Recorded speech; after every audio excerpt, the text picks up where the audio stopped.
Welcome to the wonderful world of wood burning. My name is Shannon, and on Instagram, my username is custom_woodburning_by_Shannon. So make sure you follow me for updates on everything that I am creating. But for today, we're going to be talking about the basics of wood burning and how you can get started. Wood burning kit usually comes with a wood burner and several tips, which we'll talk about later.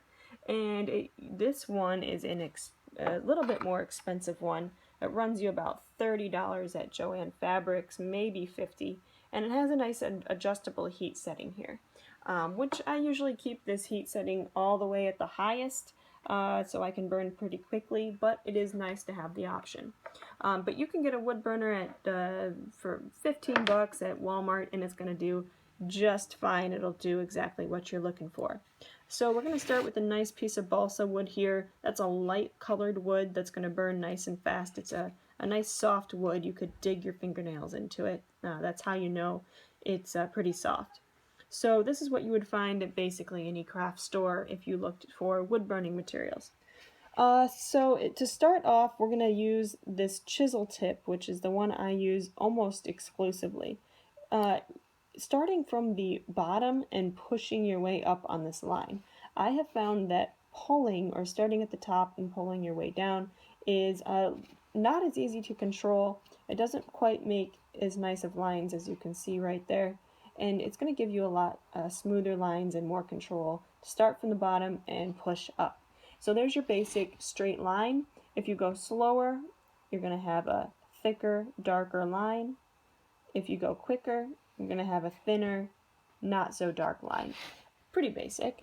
Now if you switch the way that you're holding the tip here and you use the edge, you can make a thick, dark line. So I like this tip because it can do many different types of things, okay?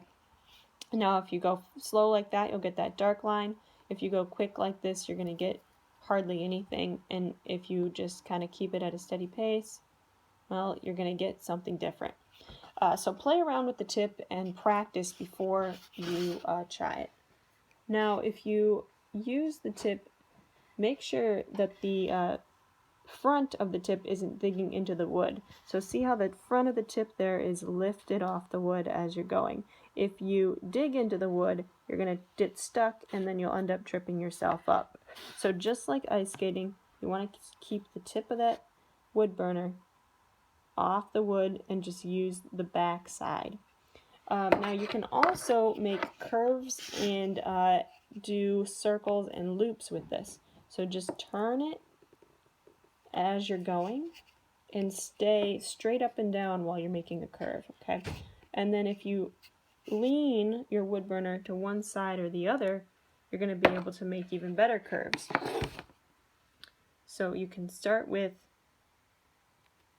making wide curves just like this, leaning your wood burner over, okay? And then you can get into the really small curves using just the edge here. Using nothing but just that little bit of a tip, you can get into smaller designs just like this. Alright, so this is what this chisel tip can do, and that's how you should start with just your basic wood burning. We're going to have more videos coming soon on how to make more complex designs. So send me your questions and send me your pictures of anything that you create. I hope to see some of you starting to get into this wonderful world of wood burning, and make sure you hit the subscribe button because more videos are on the way.